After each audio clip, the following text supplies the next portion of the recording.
Bonsoir à toutes et à tous, mesdames et messieurs, bienvenue aux 20h sur Equinox Télévision. À la une de cette édition du journal, propagation du coronavirus au Cameroun, la courbe de contamination monte en flèche de 1100 cas et poussière. Le nombre de personnes testées positives atteint désormais 1334 malades pour 43 décès à la date de ce 23 avril 2020. Et pétition des Camerounais de la diaspora exigeant le limogeage de l'ambassadeur de France au Cameroun pour son jeu trouble dans le tête-à-tête avec Paul Biya au palais de l'Unité le 16 avril dernier. Le gouvernement contre-attaque, qualifiant d'affabulation et fantasme les accusations contre le diplomate français. Vous écouterez la réaction du ministre de la Communication dans ce journal.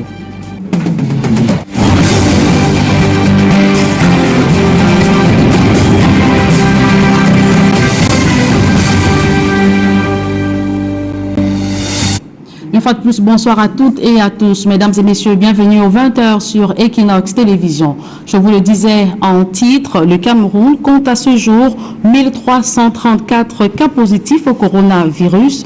171 patients sont hospitalisés, 668 sont guéris, tandis que 43 sont décédés. Alors que la riposte se poursuit, les fidèles musulmans sont particulièrement interpellés au moment d'entrer dans le mois du jeûne du Ramadan. Le gouvernement attire leur attention sur le respect des gestes barrières contre la propagation du coronavirus au Cameroun, notamment pendant les ablutions et la rupture du jeûne en fin de journée. Je vous propose de suivre la réaction du docteur Fane Mahamat, elle est directeur de la promotion de la santé au Cameroun. La crise sanitaire qui sévit au Cameroun et partout dans le monde entier n'autorise malheureusement pas aujourd'hui de grands rassemblements. En raison du respect des mesures de distanciation physique et de regroupement de moins de 50 personnes. Prenant la pleine mesure de cette situation, le Conseil des imams et dignitaires musulmans du Cameroun exhorte les croyants, de même que l'ensemble des Camerounais, à respecter scrupuleusement les mesures gouvernementales de lutte contre la propagation de la COVID-19. C'est dire qu'il est conseillé de jeûner et de prier chez soi. Il est aussi souhaitable que la rupture quotidienne du jeûne se fasse dans le respect des mesures édictées par le gouvernement. La pratique systématique de l'hygiène corporelle et des ablutions avant la prière constituent des points positifs qui méritent d'être fortement encouragés. Le docteur Fane Mahamat, directeur de la promotion de la santé au Cameroun, qui revenait sur les statistiques de l'évolution de la pandémie au Cameroun. Lutte contre le Covid-19, le secrétaire d'État à la santé en charge des épidémies dans la région de l'Est salue le dispositif mis en place. Alim Ayatou vient de visiter les structures de santé et campus de réfugiés à Garoua-Boulaye. Plus de détails avec Benjamin Essam. La visite du secrétaire d'État à la santé publique en charge des épidémies et pandémies dans la région de l'Est n'aura pas été de tout repos.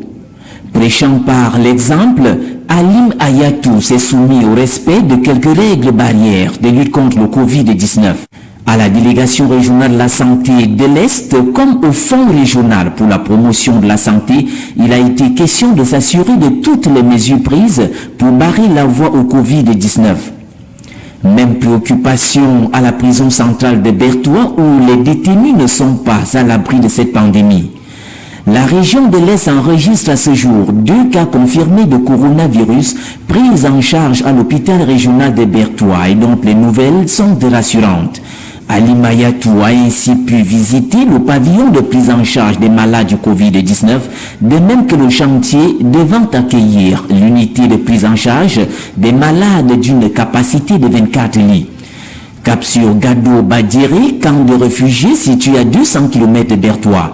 Le secrétaire d'État à la santé en charge des épidémies et pandémies dira son émerveillement des dispositions prises par le gouverneur de l'Est afin de contrer la menace du Covid-19. Parce que j'ai trouvé un travail formidable, un travail professionnel, un travail réfléchi.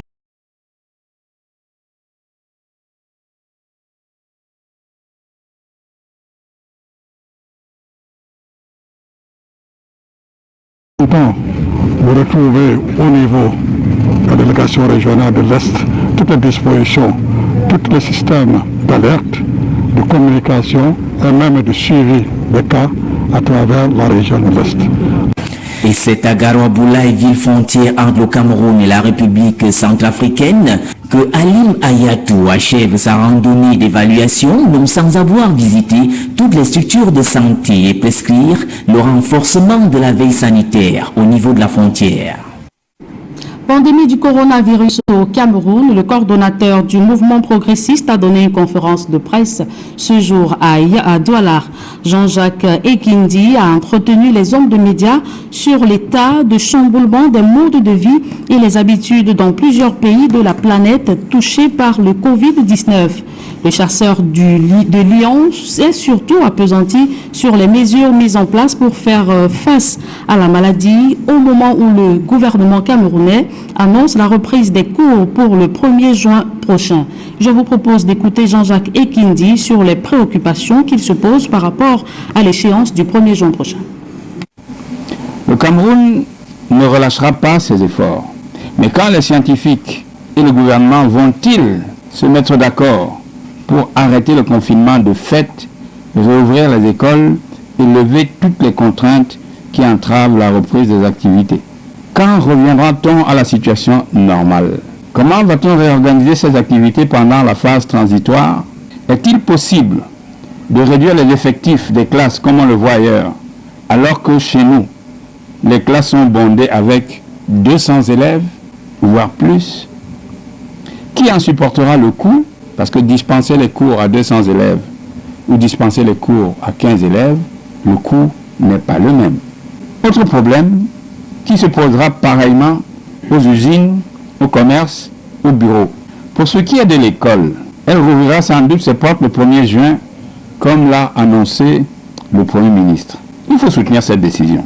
Mais quid de la suite? Les examens officiels sont-ils reprogrammés?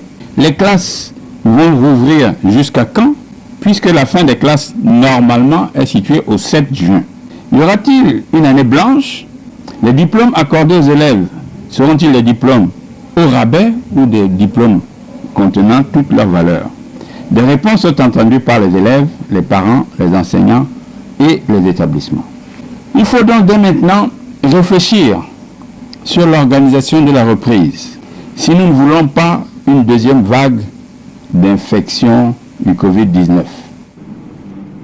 Conseil de cabinet de ce jeudi, classe terminée pour les élèves de la maternelle et du primaire, excepté ceux du cours moyen 2. C'est l'une des mesures prises par le chef du gouvernement, Joseph Dion-Gouté. Pour les établissements secondaires, le Premier ministre préconise un système de mi-temps pour faire respecter les mesures de distanciation sociale, le tout basé sur la rotation des effectifs. Et sur la situation des Camerounais à l'étranger, le Premier ministre Joseph Dion-Gouté prévoit l'organisation des vols spéciaux avec l'appui des chancelleries étrangères et les ambassades du Cameroun concernées en vue du rapatriement dans les prochains jours d'un deuxième contingent.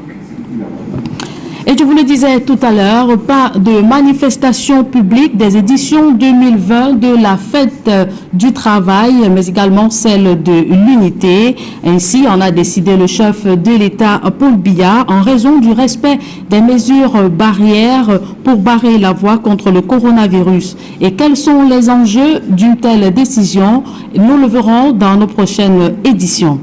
Et après la décision d'annulation des célébrations publiques des éditions 2020 de la fête du travail et de la fête nationale de l'unité, Maître Akere Mona recommande au gouvernement de publier en toute transparence les budgets qui étaient préalablement votés pour les 10 événements festifs. L'ancien bâtonnier au barreau du Cameroun l'a suggéré dans un tweet publié ce jour et dans lequel il propose que tout ou une partie des 10 budgets soit reconverti comme prime à reverser aux agents de santé engagés à sauver des vies en cette période de crise sanitaire due au Covid-19. Cependant, le président du PCRN, l'honorable Cabral Libé, suggère une célébration restreinte avec un défilé réservé à l'armée camerounaise. Et les syndicats des travailleurs prennent acte de l'annulation des manifestations publiques de la Fête du Travail édition 2020. Ils sont autant que le gouvernement préoccupés par la menace que représente le coronavirus et entendent néanmoins faire usage des moyens modernes de la communication pour véhiculer leur message. Marcelin Gansop.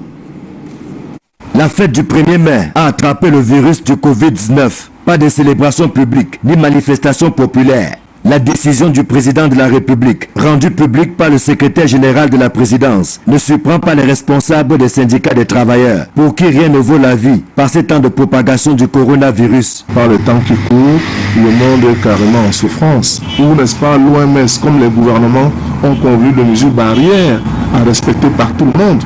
Il n'est plus bon qu'on se trouve, n'est-ce pas, en masse, au risque, n'est-ce pas, de se voir contaminé. Ça ne nous a pas beaucoup surpris en tant que tel, surtout que nous y travaillons déjà avec le ministère du Travail et de la Sécurité sociale pendant un moment pour voir quel est le format qu'on pouvait donner à cette grande messe. Parce qu'en réalité, on a besoin des travailleurs en bonne santé. On n'a pas besoin des travailleurs qui ne peuvent plus rendre la force de leur travail.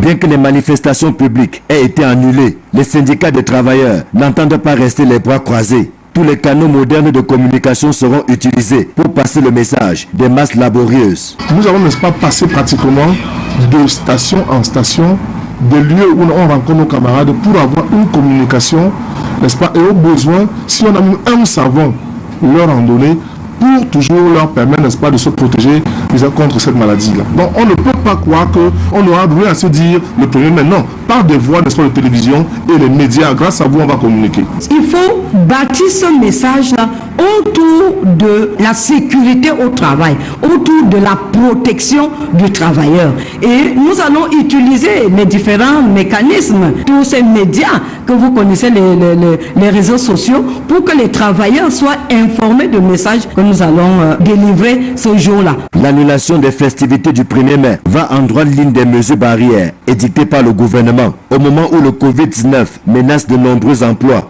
Les syndicats de travailleurs en appellent à la responsabilité et à la compréhension du patronat par ces temps difficiles. Il me semble qu'ils sont très affectés et si nous sommes victimes pratiquement de compressions de personnel, n'est-ce pas, de congés techniques, on comprend quand même que c'est leur porte-monnaie qui les y pousse. Donc, quoi qu'il en soit, nous demandons aux travailleurs, n'est-ce pas, d'être très cléments ces derniers temps et demandons aux patrons de vraiment comprendre aussi que nous passons une vie ensemble. Et ça, c'est pas un moment où, n'est-ce pas, il faut une compression tous azimuts du personnel. On peut même, n'est-ce pas, revoir le salaire, mais permettre quand même que la même famille des travailleurs puisse être ensemble et que personne ne soit laissé sur le bord du chemin. Pour ce faire, le dialogue social doit être maintenu pour ne pas radicaliser les positions. Il faut renforcer les concertations entre les employeurs, les travailleurs et même le gouvernement. Nous savons que le contexte est extrêmement difficile, certes, mais il faut éviter des décisions à la va-vite. Il faut se concerter pour que les décisions soient prises de manière concertée, pour que cela ne défavorise pas le travailleur. C'est la première fois que la célébration de la fête du travail prend du plomb dans l'aile. La faute au Covid-19 qui oblige à adopter de nouvelles façons de faire. L'adage est bien connu. À l'impossible, nul n'est tenu. Et je vous le disais tout à l'heure, pas de manifestation publique des éditions 2020 de la fête du travail et celle de l'unité nationale. Ainsi, en a décidé le chef de l'État, Paul Biya, en raison du respect des mesures barrières édictées par le gouvernement dans le cadre de la lutte contre le Covid-19. Et quels sont les enjeux d'une telle décision? Élément de réponse dans ce reportage que signe Guy Zogo. La célébration du 20 mai gelée pour cause de Covid-19, les regards se tournent vers le ministère de la Défense, dont les troupes délivrent chaque année une parade militaire au boulevard du 20 mai à Yaoundé. Selon le chef de la division de la communication de ce département ministériel, le colonel Cyril Atonfa Guemo, après cette décision du chef de l'État, les instructions sont attendues et l'armée s'exécutera alors. Mais en attendant, poursuit-il, l'armée s'investit à fond dans la lutte contre le Covid-19 via la fabrication des masques et remettra en avant la communication sur ses actions.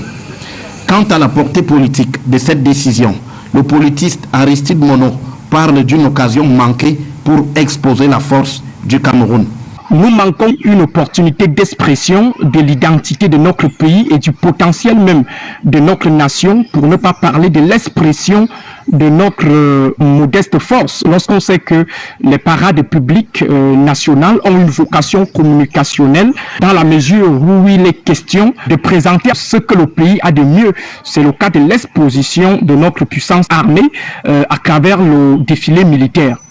À l'en croire, les politiques vont aussi en pâtir, eux qui en font un rendez-vous majeur. Pour le cas spécifique des hommes politiques, ils seront sevrés d'une occasion de marketing, une opportunité d'exhibition ou de communication politique, parce que ces célébrations font régulièrement l'objet de récupérations politiciennes, des occasions de culte de la personnalité qui construisent et sédimentent la popularité et la notoriété de nos élites.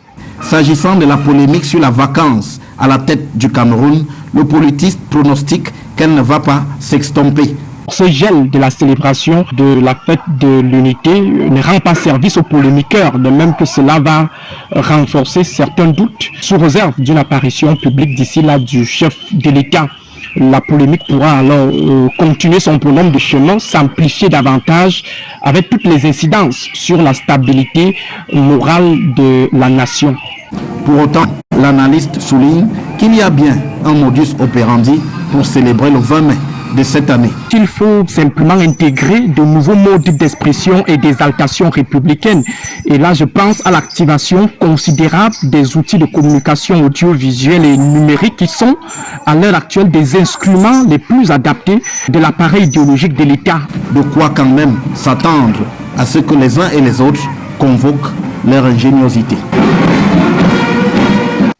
Et l'annulation des manifestations publiques de la fête du travail et celle de l'unité nationale essouffle les petites et moyennes entreprises déjà en agonie avec les mesures de restriction prises par le gouvernement pour barrer la voie au Covid-19. On voit tout cela dans ce reportage de Dallas Tiana, Donald Brice Kamgan. C'est avec un moral au plus bas que Justin Jomo accepte de nous parler.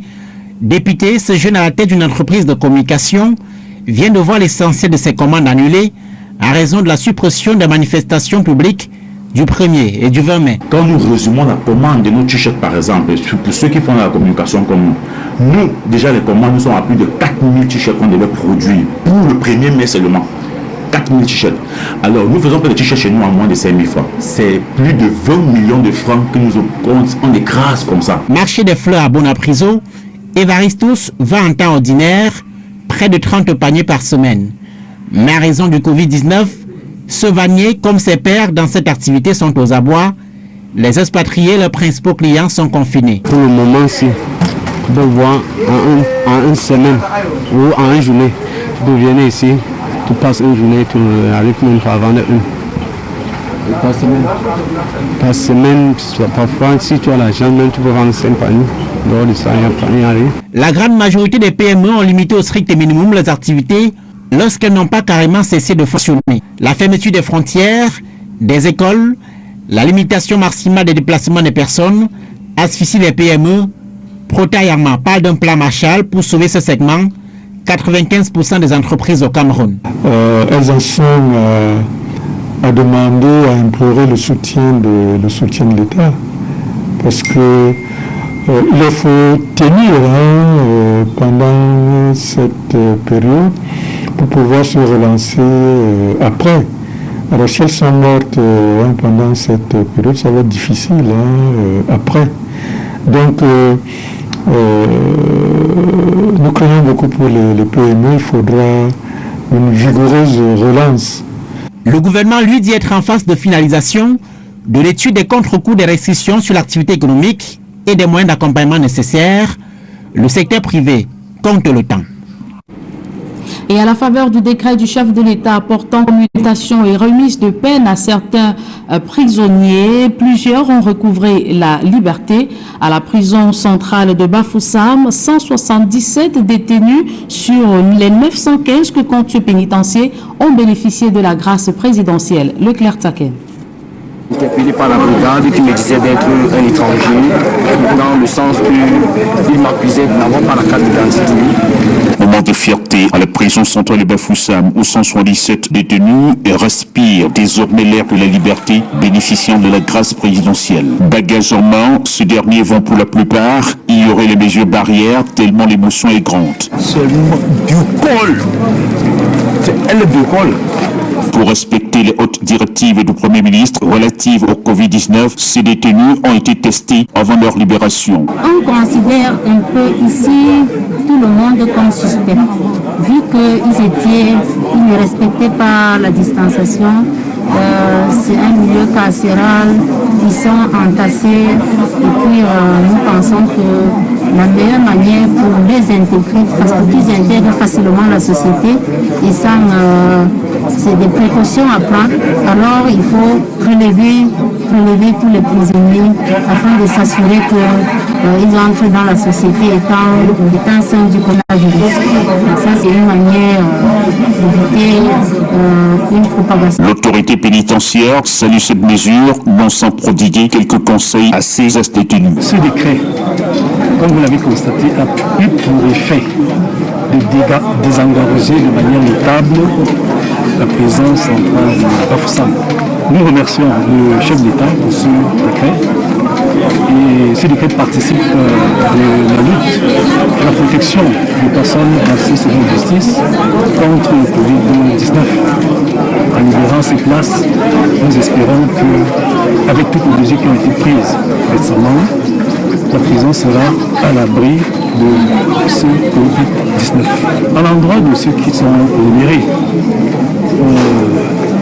nous avons conseillé, nous conseillons de se comporter en citoyen honnête, de ne pas récidiver, de ne pas revenir ici. Cette unité carcérale comptait 915 détenus, 399 étaient définitivement condamnés, 269 ont bénéficié de la mesure présidentielle, 177 ont été libérés, 92 seront libérés plus tard, 10 ont bénéficié de la commutation de peine, 6 passent de la peine de mort à la peine de vie et 4 à une peine de vie à la peine de temps. Et dans les villes de Mbouda et Koumba, l'émotion était à son comble au cours de la levée d'écrou, un moment de joie et de retrouvailles au cours duquel les mesures de restriction ou de distanciation sociale n'ont pas du tout été respectées. Gladys Sidi.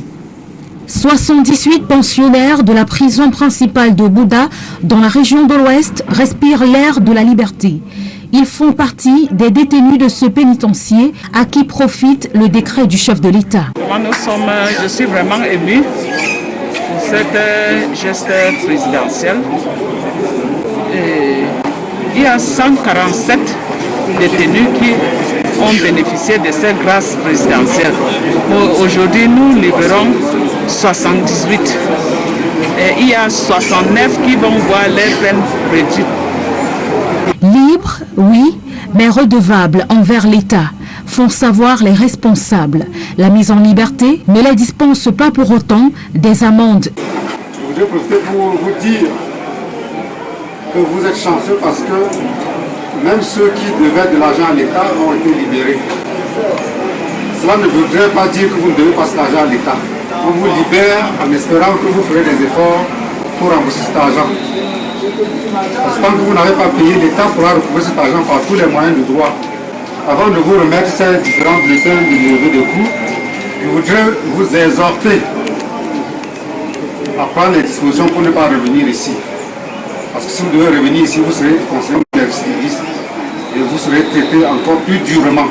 Je vous invite donc, n'est-ce pas, à tirer le meilleur profit, n'est-ce pas, de cette faveur qui vous a été faite. Les ex-prisonniers, de leur côté, déclarent qu'il n'est plus question de retourner en ce lieu. Nous prenons l'engagement de ne plus revenir et nous le promettons aussi devant le chef de l'État, devant les autorités compétentes aussi de la ville et du Cameroun aussi. Malgré que ce n'était pas facile la prison, mais Dieu m'a quand même soutenu et que le président a aussi pensé à nous. J'ai été condamné pendant 1 an. Dans un contexte de crise sanitaire mondiale, tous les détenus libérés sont passés par l'infirmerie pour davantage être édifiés sur les mesures barrières contre le coronavirus.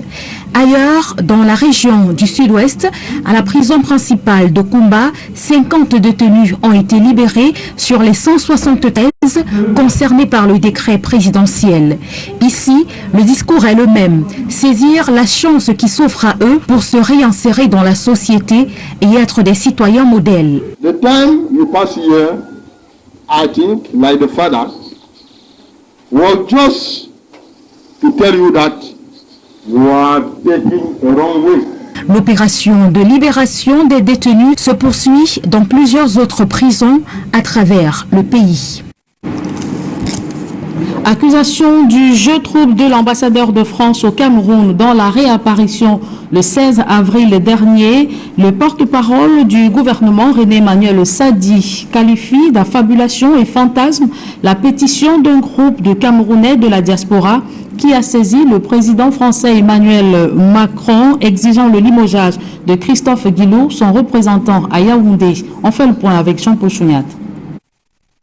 4 jours après la pétition de certains Camerounais de la diaspora, demandant au président Emmanuel Macron de limoger l'ambassadeur de France au Cameroun pour ingérence dans les affaires internes du pays, le ministre de la Communication, porte-parole du gouvernement, dément les allégations faisant état d'un rôle trouble qu'aurait joué l'ambassadeur Christophe Guilou dans le montage, visant à révéler aux Camerounais que leur président Paul Biya est en vie et assure pleinement sa fonction présidentielle, battant ainsi en brèche une rumeur qui donnait pour mort le chef de l'État camerounais.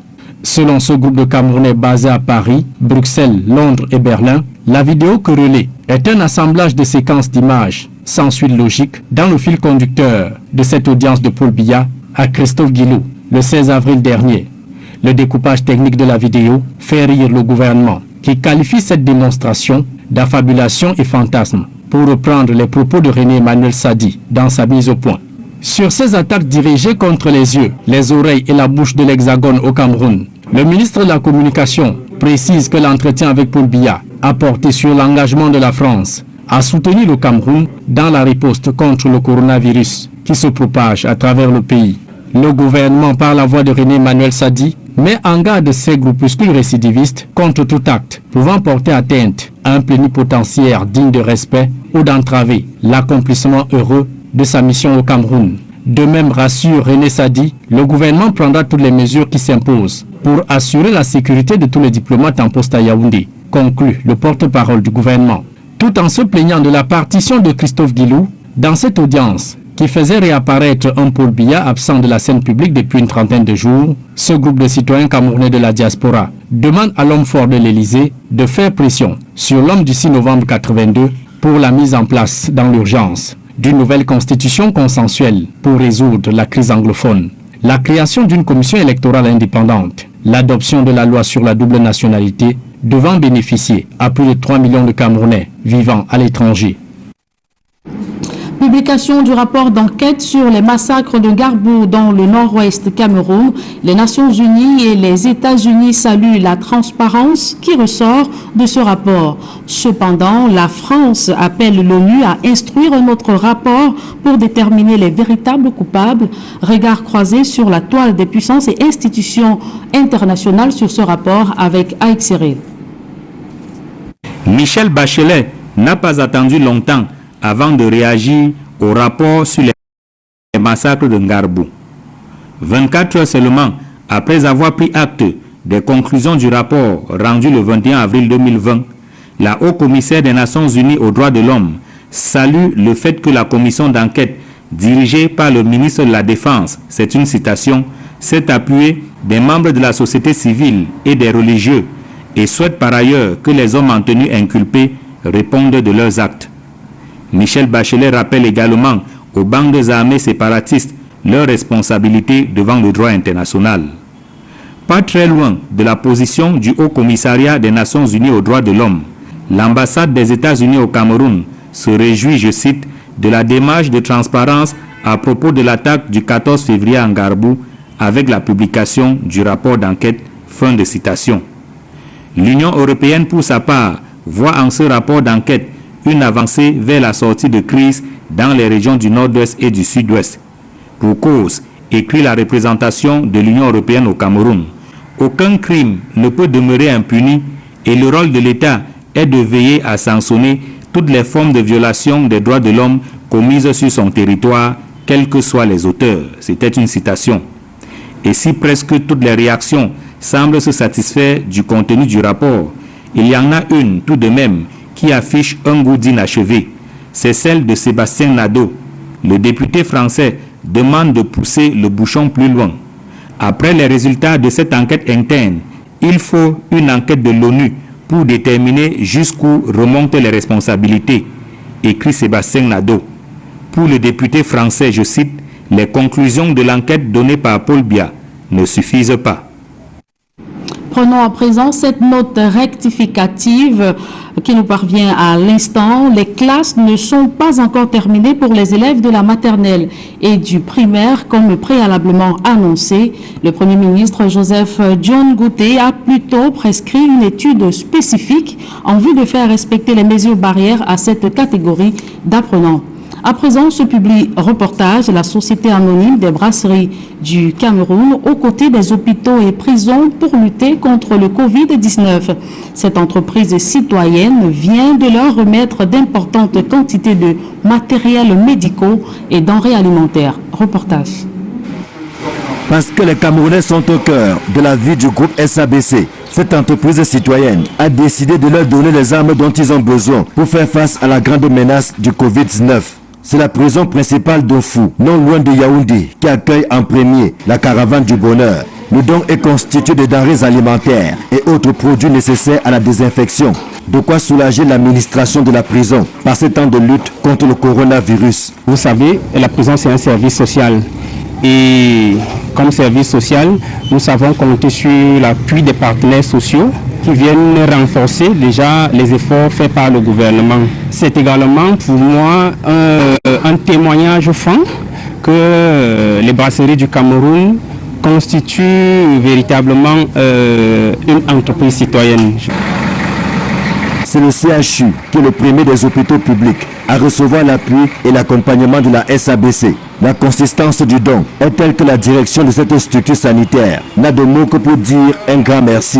Nous tenons à remercier au plus sincère de nous-mêmes l'entreprise et la démarche citoyenne que c'est des brasseries du Cameroun. Les remerciements du personnel du CHU qui se sent conforté dans sa position parce que protégé par ce thermoflash que vous nous donnez, votre geste nous montre que vous participez et nous comprenons que si tout le monde participait, la participation communautaire serait celle qui permettra à tous les Camerounais de se sentir concernés. Cap ensuite sur l'hôpital Jameau, où le patron des lieux s'est rendu disponible pour recevoir l'effort de guerre du groupe SABC. C'est un soutien de taille qui va aider à la prise en charge des patients qui séjournent dans cet hôpital. Venez en rescousse pour renforcer et motiver ces personnels qui sont au front et qui ont abandonné les autres activités pour se concentrer uniquement sur la prise en charge des patients Covid, démontre que c'est un geste qui est utile, non seulement pour le personnel, qui est encore d'autant plus utile pour les patients parce que les équipements qu'ils nous apportent sont des équipements qui vont à coup sûr aider à la prise en charge. La remise des dons du groupe SABC s'est achevée par l'hôpital général de Yaoundé, une des structures sanitaires qui joue à fond sa partition afin de remettre sur pied ceux de malades du Covid-19 dont elle a la charge. Je voudrais, au nom de l'ensemble du personnel de l'hôpital général de Yaoundé, dire infiniment merci au groupe SABC qui a pensé au personnel de l'hôpital général de Yaoundé, qui a pensé aux malades de l'hôpital général de Yaoundé souffrant du Covid. Je voudrais rappeler que c'est ensemble que nous vaincrons cette pandémie.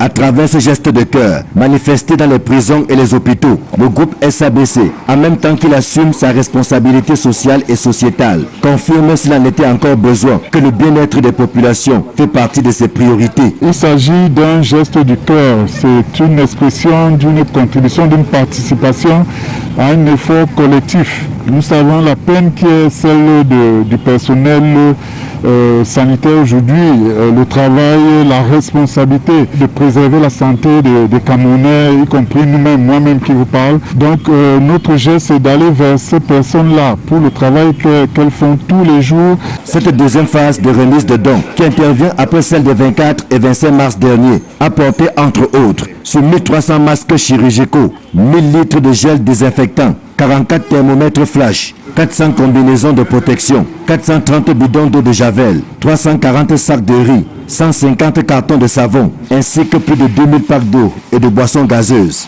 À date, 33 hôpitaux et 28 prisons répartis sur l'ensemble du territoire ont bénéficié de la dotation en matériel médical et denrées alimentaires du groupe SABC. Mesdames et messieurs, c'est avec ce public reportage que nous mettons un terme à cette édition du journal. Merci de l'avoir suivi. Retrouvez juste après Duval Fangwa et ses invités pour la suite d'Equinox Soir. Gilbert Bissay, fête nationale, pas de célébration publique cette année. Pas de manifestation publique des éditions 2020 de la fête du travail, mais également celle de l'unité nationale. Ainsi en a décidé le chef de l'État, Paul Biya, en raison du respect des mesures barrières édictées par son gouvernement dans le cadre de la lutte contre le Covid-19. Et vous l'avez vu dans les multiples reportages, comment cette décision affecte l'économie camerounaise. C'est l'essentiel du débrief. Merci Julien Berthe-Bissay. Bonne soirée, madame. Merci. Très bonne soirée à vous également. Madame, messieurs, chers téléspectateurs d'Equinox Télévision, la deuxième partie d'Equinox ce soir, dans quelques secondes, ce sera le débrief.